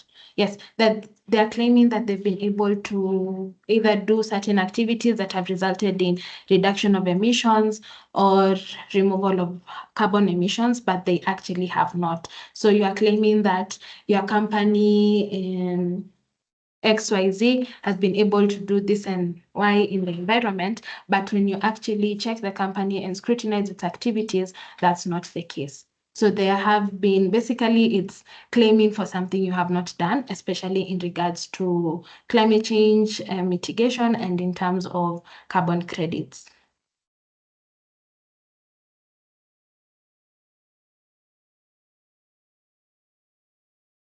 Is that okay?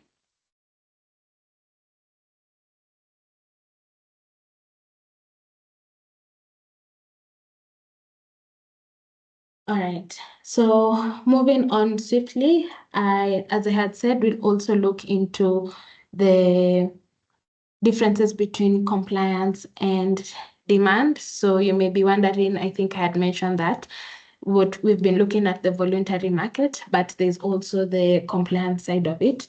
So in our final section, we will look at now these two sources of demand, and understanding the differences between the two is essential to understand the trends driving carbon markets. So the first market segment is supply and demand for companies to meet domestic legal obligations, the so-called compliance market. Here, companies are purchasing carbon credits to meet some or all of a legal obligation placed upon them to reduce GHG emissions. So for instance, if a company must pay tax for each ton of GHG it emits, the government may allow some or all of this obligation to be met instead of through retiring carbon credits. So examples of this approach may include carbon taxes. For if there are Kenyans on the call, there's carbon tax. There's been the conversation of carbon tax in Kenya. There's been introduction of carbon tax in South Africa, Singapore, and Colombia. So that's one way in which the compliance market can exist. The second market segment is supply and demand for entities or individuals to achieve self-adopted commitments, which is now what we are calling voluntary. So for this, it's mostly companies and individuals that are purchasing carbon credits as part of their own voluntary commitments to reduce the environmental impact. So in this case, through offsetting the emissions. And I think that's what most of the people on the call have also been asking about, that you have your own solar project, or you have your own forestry project or cook stoves project. So that is now where most of the projects in that case now fall under the voluntary market. So I hope that is clear. And looking at the two markets and how they have been different and how they sort of work, is that the relative importance of these two market segments is that today's carbon market is heavily weighted towards voluntary demand. And I think that's even most of us have heard of voluntary demand or voluntary projects. So you just probably didn't know it's in the voluntary market. So this graph shows the World Bank estimating that around 90% of retirements in 2023 were derived from voluntary demand, and only 10% of carbon credits were retired to meet compliance obligations. So in the coming years, as more and more countries now are creating their carbon regulations, carbon taxes, you should expect that there will be a bit of shift towards this, or an increase in compliance as more and more countries are also striving to meet their NDCs or their obligations. So then there will also be increased interest in also the projects that then are under the compliance market.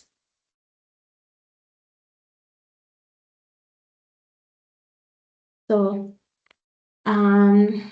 finally, in this module, we are going to look at the different types of the compliance market.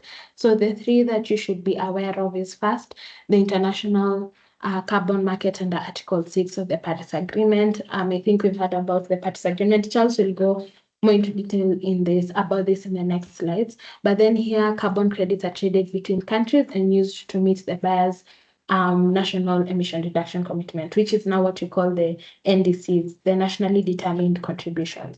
So here, if you trade your carbon credits under this, then that is falling under the compliance market. The second one is what we call the carbon offsetting and reduction scheme for international aviation, mostly called CORSIA for short. This scheme requires airlines to offset a portion of their emissions from international flights, and this particular market is expected to be a major source of new compliance demand over the coming decade. So CORSIA is being set up, and more countries are also trying to trade under this. So in the coming years, you'll also see that there'll be more and more action or trading going on in the CORSIA market. And then finally, there are various carbon pricing systems that exist around the world, and these systems have placed an obligation on companies to reduce emissions. Sometimes a portion of these emission reductions can instead be achieved by purchasing carbon credits. These carbon pricing instruments continue to spread, and many of the newer systems allow carbon credits to be used by companies. Therefore, demand could grow in the coming years from these systems. An example of this would be the ETS, emission trading system, that EU ETS, the one that exists in the EU, that then stipulates that for companies in the EU, they must reduce the emissions by this amount, or they must ensure the emissions do not pass this level. So you see, that is a directive from the government, such that then companies in the EU they don't have a choice. They either have to offset or change their operations to then fit into the stipulations under the ETS.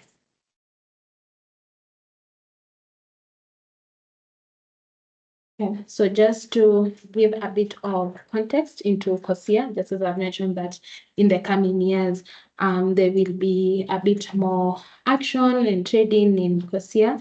So as you can see from your screens, you can just see how big it is, and that there are estimates from the International Air Transport Association from 2023 for how many carbon credits could be demanded over the current lifetime of the COSIA scheme until 2035.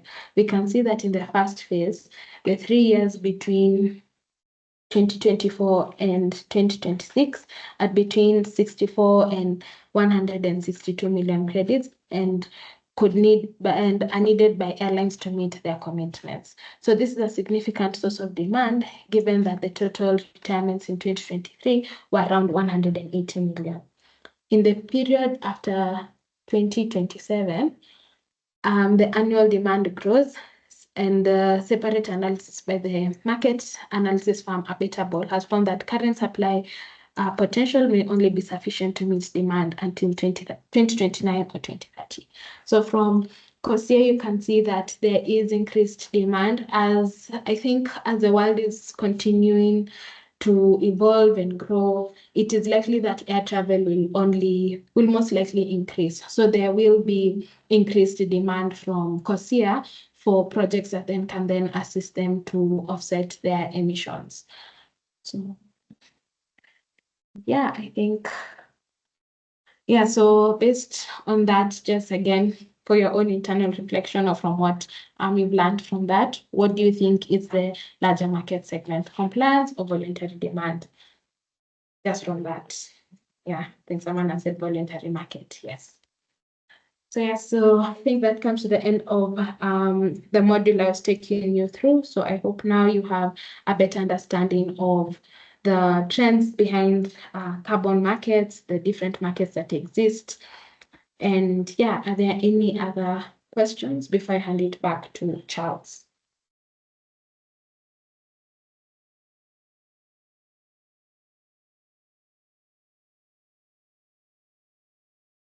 So far we've responded to most of the questions. There's a question on compliance market and how can private sector be involved. I think I'll cover that under the Article 6, and also applicability of carbon tax in voluntary markets. I'll also cover it under Article 6. Okay. All right then. So back to you, Charles. Thanks, everyone. Thank you so much, Ziana. Allow me to resume my projection. Again, allow us to extend our apologies for going beyond in terms of coverage. We were scheduled to be done within 1.5 hours, but it seems there's quite a bit to cover, and we shall make sure we make the necessary adjustments for next Friday's call. Others, I just wish to reiterate that we shall be providing this recording. We shall be providing the slides as well. And also, we are still responding to the incoming questions in the comment section and Q&A. And we shall still keep on doing the same, even after the end of today's call, because it's a Teams chat and we can be able to do that. So that said, I want to spend the next 10-15 minutes in covering the last module. And as I say, this is just an introductory module on Article 6, theory and practice, because ideally, if you're looking at Article 6, it covers a number of sub-articles that are quite extensive in nature, but the purpose of this engagement is just to give you a general overview, and of course, happy to have more in-depth discussions in the coming days as we share more insights on this. So our section is going to look at what is Article 6, the current status of Article 6 implementation, Article 6 for national governments, and to the people who are asking questions on is compliance market just for governments, how can private sector participate, we shall provide the guidelines, and of course, the links between Article 6 and the voluntary carbon market is there. So that said, Article 6 is the sixth article within the Paris Agreement, and agreed by all countries in Paris of 2015, in the year 2015. The reason behind the need for the Paris Agreement was that ever since the different communities at the UN level came together and agreed to work on the Kyoto Protocol, after a couple of years, it was realized that we are not really meeting our targets, and we opted to go to the city of love and see, can we renegotiate, can we re-engage our love for climate mitigation, and hence we had the Paris Agreement. It's an extensive agreement, multiple number of clauses, but the ones that we'll be focusing on with respect to carbon markets will be Article 6. So this Paris Agreement established a new international climate regime to limit global temperature increases in the period after 2020. Now, that particular year is very important because, as you all know, that a number of countries have been developing what we call their nationally determined contributions, and most of these are pretty much aligned with the objectives and realization of the commitments within the Paris Agreements. Under the Paris Agreement, all countries agreed to adopt national targets to limit their emissions and to report on those efforts every 2 or so years. Now, Article 6 and the rules adopted underneath governs how carbon credits can be generated and traded internationally. Remember, I mentioned that there are some countries that are unable to develop carbon offset projects, but yet the other countries that are not doing as much emissions, but they're still able to develop carbon offset projects. So Article 6 provides such kind of frameworks. And in particular, there are three main parts of Article 6 that one should be very keen to understand. Article 6.2, Article 6.4, and Article 6.8. I will cover Article 6.2 and 6.4 in greater detail, but I want to give a bit of guidance on Article 6.8, which is how can governments, two countries or more, cooperate in what we call non-market mechanism, that is support one another without exchange of any carbon credits. So I'll give the example of, let's say, the GIZ or German government has been very keen to support quite a number of East African countries in developing carbon market processes and whatnot, and that can be understood as a non-market approach whereby one country is providing technical support to another country in the realization of the climate ambitions. That's an example of 6.8. For the others, we'll start with 6.2. So again, this is a very extensive document. Please feel free to just type Article 6.2 of Paris Agreement online. You'll get to have the detailed document, but it covers 6 main things. First, it establishes a set of criteria that countries must meet to participate in trades under Article 6. These include things like having a national climate target and submitting a national GHG inventory report. Secondly, it sets out the rules for how countries should account for the carbon they trade and use. This is essential to ensure that carbon is not double counted against the same targets twice. I think my colleague has really talked in depth about double counting. And thirdly, it explains how countries should track the carbon they're trading and using. It's just not enough for you to say, oh, I've sold some mitigation outcomes or some carbon credits to another country. We must be able to also provide the tracking, especially in the first issuance of the country. The fourth item that we need to understand within Article 6.2 is that it establishes how this information, that is the bilateral agreement and the mitigation exchanges, it establishes how this information that countries report should be reviewed. For example, how often should one be able to review it and whatnot. And lastly, it outlines the options for IT infrastructure to support the tracking and reporting of information. The number of countries that are currently looking at developing their carbon registries, and for some of them, this will go towards tracking the exchanges and the trades within Article 6.2. Now, you might be wondering, how then do we trade and generate the credits within Article 6.2. Now, there are different options that are currently available, and we are grateful of the fact that we already have about 2-3 years experience learning from what has happened between Ghana and Switzerland and Ghana and Singapore. So one of the first option is that the countries themselves can adopt their own standards to calculate the emissions reduction and approve activities.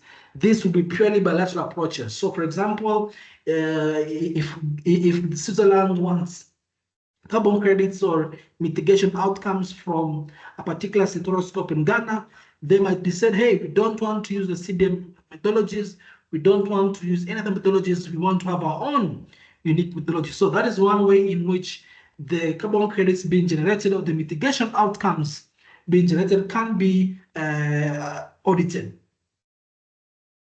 Secondly, the carbon credits or mitigation outcomes can be generated through an existing independent carbon standard, such as the gold standard of the Verst standard. And this has been one of the easily approached or adopted option, because it has been used by a number of countries currently, because you already have robust mechanisms, robust carbon methodologies that can be adapted for use. And lastly, it is very important to understand that another option within which Article 6.2 credits can be generated is through the Article 6.4 mechanism. As we shall come to understand, Article 6.4 mechanism is in principle designed for the governments, but where a government has been able to undertake a mitigation activity and beyond its targets, they can elect to sell what is in excess to another country, but that will only happen through the 6.2 framework. So credits can be generated from Article 6.4 approach or mechanism, and that which is in excess beyond what was committed can then be sold to another country via the 6.2 routes. Thus, the different ways within which we can generate carbon credits under Article 6.2. Moving very quickly to what is Article 6.4, is that whereas 6.2 is setting rules to govern carbon markets under the Paris Agreement, 6.4 is a new institution established within the United Nations. It's a new creative mechanism that will over time fully replace or revamp the current UNFCCC's clean development mechanism, which has been in existence since the Kyoto Protocol all the way back to 1997. So this means that project developers will be able to register activities through Article 6.4 mechanisms and generate Article 6.4 carbon credits. Now, whereas 6.4 is yet to fully mature, I'm happy to note that by the time the last COP at BAC was coming to an end, a number of advances have been made. For example, there was a standard methodology provided for what we call carbon dioxide removal projects. Recently, early in this year, they also released what we call the guidelines on SDG tracking and assessment. And of course, these are things that are still slowly evolving and developing, just again to make sure that countries have adequate number of tools to use for them to fight this means called climate change. Now, when you're looking at the case of how do you use Article 6 credits, you can see there's a very simple graph on your screen there showing the different end users of Article 6 credits. So one is that they can be used to show compliance with the country's climate commitment and the Paris Agreement, what we now call NDCs, or if you like, nationally determined contribution. And just so you know, every country has submitted its own NDC ending the year 2025, and it's supposed to submit another one ending 2030. If you just Google, let's say Kenya's NDC, you'll get it, Ghana's NDC, Seychelles NDC, you'll also be able to get. Secondly, The credits coming from Article 6 can be used to meet other obligations and under international schemes. For example, looking at the CORSIA. CORSIA, as you know, is the scheme under the carbon offsetting for international airlines. And also, credits coming from Article 6.4 can be used on the voluntary carbon market side. Here, the buyer will be requesting the credits be accounted for by the host country, even though they are being used for the voluntary and not compliance purposes. There are the various nuances, and I'll just give an example. Today, if you want to do a carbon project and you're saying that I might want to have it as an Article 6.2, so let's say it's a clean cooking project, you want to use the gold standard registry, and you want to, let's say, distribute electric pressure cookers. So in this case, you'll be using the gold standards measured and metered energy cooking devices. You will develop the project as normal, get the necessary approvals within your host country, and of course to the carbon registry. That is the gold standard. Once the credits are issued and you want to say, hey, my country, Kenya, once has an arrangement with Singapore in clean cooking, and I want my clean cooking credits from the gold standard to be eligible, even though they are coming from the voluntary side. What you need to do is you go to your host country, get what you call the letter of authorization to transact within Article 6.2 framework, take that letter to the gold standard, and have them switch the label from your credits from being voluntary to Article 6, and then provide this to your host country government for transaction with the bilateral partner. But we shall be looking at the final details of that transaction in next Friday's gold standard certification process. But just to say that that is how private sectors, SMEs, community groups, indigenous people, nations, and communities can develop projects from the voluntary carbon markets and come and support them within the Article 6. Key thing to note is that from Baku, it was made very clear that it's very important that any Article 6 project should be in support of the host country as NDC and not just any random project done for the sake of it. So, and of course, the host country, in this case, for example, Kenya, Ghana, Zambia, must provide an approved list of mitigation activities or sectors that they will be considering for Article 6.2 transaction. And of course, those final details, we should be covering them in next week's session. And for me, what's really important is that we understand the key distinction between 6.4 mechanism and 6.2 mechanism. Both are there to support climate mitigation, but the 6.2 in principle is whereby we are seeing the country that's looking to offset come to a host country to buy the so-called mitigation outcomes, whereas 6.4 mostly you're looking at it as a host country, you're looking at developing such mitigation activities. There are quite a number of countries that are looking to implement Article 6.4. This data is only as relevant as of about August of last year. The number of countries are all considering. The ones in gray, of course, you know, they've said not today, Mr. Climate, but the rest in heavy green are countries that have actually put in place specific mechanisms. Those in light greens are countries that have made signals, and they are looking to do quite a bit. There are quite a number of countries. I'm not sure if this is legible, but right now we know that the likes of Singapore, Sweden, South Korea, Norway, Switzerland have been very keen to buy these mitigation outcomes from a number of countries. Some are in Latin America, some are in Southeast Asia, and of course some are in Kenya. If your country is not there, then most likely there are some ongoing conversations. And of course, if Kenya is to have a transaction agreement, let's say with Switzerland, it will specify exactly which kind of projects are going to be considered within that particular framework. So this is something that is ongoing. I know most countries are still having a lot of ongoing conversations with more countries. So this is something that changes on a near weekly basis. So if you're interested to know, is your country having an arrangement, simply go to your respective government's climate change website to see if they've got any updates on the same. Please feel free to keep posting questions in the Q&A. I'll be able to respond them once I complete this. However, I want to take a couple of minutes in looking at the case for Ghana, because Ghana was one of the first countries in Africa to really take a big step and have this transaction. Now, the journey started with bilateral conversations between, in this case, Ghana and Switzerland, all the way back in 2020. Yes, as you know, most of these treaties, MOUs and agreements, they take quite a bit of time because a lot of consideration.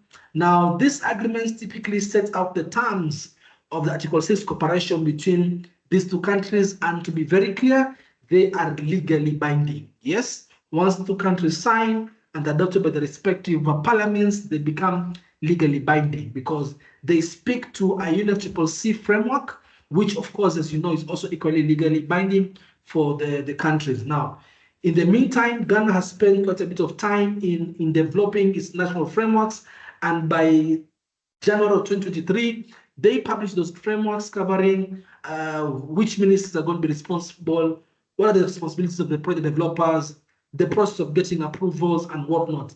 It is from those guidelines being put in place that was able to now have Ghana put in place or suggest up to 43 activities by the end of 2024 to provide these activities as possible candidates or for consideration with the bilateral partners like Switzerland and Singapore.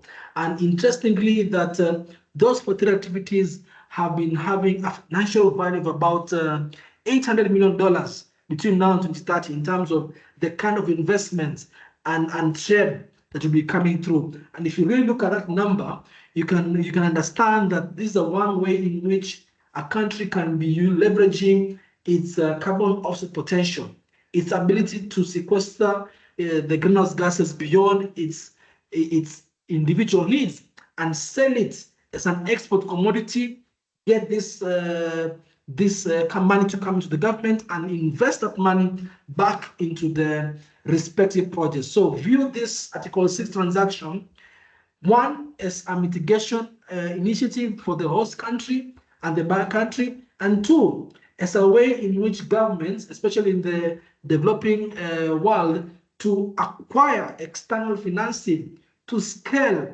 its own NDC ambitions, SDG targets, and whatnot. So it's not just stopping at climate mitigation; it goes even to the realms of finance. We're just winding up in a bit. So when you're looking at national governments, they have a crucial role to play in enabling Article 6 in other countries. One is a national duty, and two is an international duty. At the international level, national authorities are responsible for meeting various obligations on any country participating in Article 6. This obligation, as you say, they're already stipulated within the Article 6 framework within the UN level. And at the national level, a country must make sure it puts in place sufficient mechanism to activate Article 6. And there are quite a number of mechanisms that must be put in place. For example, we know that what is the strategic priority of the country?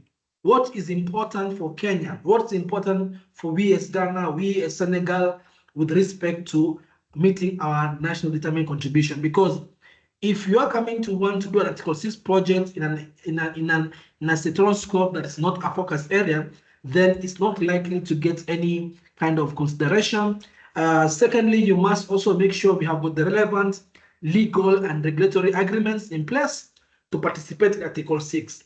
This is the requirement that no shortcut is available.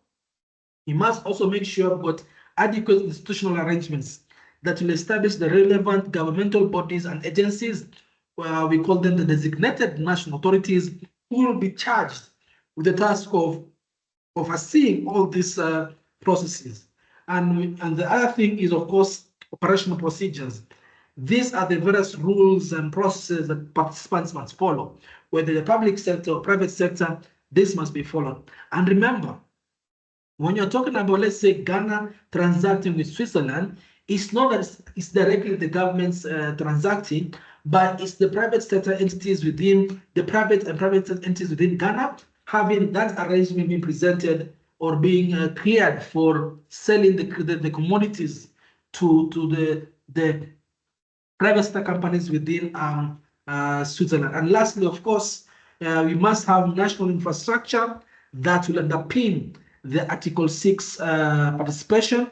And of course, this in not so many words simply means a carbon registry. I know that a number of countries are looking at setting up the carbon registries, which if you really think about it, it will be like a sort of an online bank account for carbon credits that will allow the tracking of all these mitigation outcomes once they're issued and solved. So what does Article 6 really mean for developing carbon projects and selling the credits? Number one, you must have a letter of authorization from your host country government for you to say to be allowed to sell those as Article 6 commodities or mitigation outcomes to another countries. Now, secondly, it's very important to have very clear national frameworks that allow for that. Thirdly, the project developer must also choose carbon standards to develop the carbon projects. So in terms of the carbon methodologies, are you going to be using the gold standard, or are you going to be developing a whole new methodology? And lastly, you must be able to meet any additional requirements. For example, developers supplying Article 6 credits to international airlines under the CORSIA scheme, that is the carbon offsetting scheme for international airlines, there are certain additional guidelines provided that you must make sure you're really able to meet. So I just want us to take a small, a very little pause and ask ourselves if you really conceptually understand some of the potential benefits that the national Article 6 frameworks presents for you in your respective government or country, and see what exactly you think are some of the possible areas that one can consider doing carbon projects in your respective country, again, as per your NDC. If you really want to have a full interaction with the carbon markets, you really must fully understand the national priorities, the national determined contributions. What are the mitigation priorities for your country? You really must be able to know them, understand them, so you can fully leverage all the possible benefits. Lastly, we'll just want to address the linkage, and I think I have got provided this linkage. It's not necessarily an automatic link, as I've mentioned. You start delivering the project using, let's say, the gold standard methodology, and then once you get credits issued, and there's an Article 6 bilateral arrangement between your country and another buying country, you then go to your host country, the designated national authority, get what you call the letter of authorization, get it, take it to, let's say, the concern, and tell them, hey, I want you to transfer X number of mitigation outcomes from the voluntary carbon side to the Article 6 side. And of course, then that will be going to the buyer. So it's not automatic. It has a number of steps. And of course, the steps vary from country to country. But in a nutshell, it's very possible for you as a private developer, as an SME, as somebody coming representing the indigenous people to participate in Article 6 project, even though you are coming from the private sector. And with that, I want to take a stop there and see if there are any questions. Otherwise, I want to pause today's session. Please accept our sincere apologies. We want to take about 1.5 hours. We have taken slightly over 2 hours. We'll make the necessary adjustments in the next 4 sessions we'll be having in the next 4 Fridays. Others, I really want to extend appreciation. I know we might be having some unanswered questions. We shall keep on responding to them. But just to reiterate our pledge earlier, we will be sharing the recording via LinkedIn. We will be sharing the slides also via our LinkedIn as well. And of course, for next week, we shall be sharing the registration link. But if you registered here today, we'll also be emailing you the link, just again for you to schedule. Otherwise, I'll keep on checking the chat. I'm seeing some of the questions being asked here have already been canvassed, but we shall just keep on looking through the chat, giving you specific responses to the questions in the chat and also the Q&A. And also, in case you feel that you have got something that needs further explanation, please feel free to reach out via email. Otherwise, allow me to stop there for now. I know most of you had got other engagement planned from 11 a.m. Otherwise, I'll ask Sule to come in to do the closing. and to confirm that the charts is going to be available at the end of this webinar. If not, whatever needs to be happening, let it happen. So as our team shall just keep on staying in the chat, responding to any quick question. Others, thank you so much for supporting the initiative. Thank you so much for having an interest in climate mitigation. And our hope really is that we'll be able to spark some ideas for you guys to go back to your communities, see what you can do. If you feel there's an opportunity, you need some ideas, again, please feel free to reach out. We don't charge that. We provide this kind of advisory to just help you in ideation. Otherwise, thank you so much. Allow me to stop there. Otherwise, I'll go on till the end of the day. Otherwise, welcome Sure to do the closing. And as we say here in Kenya, asanteni sana. Thank you very much.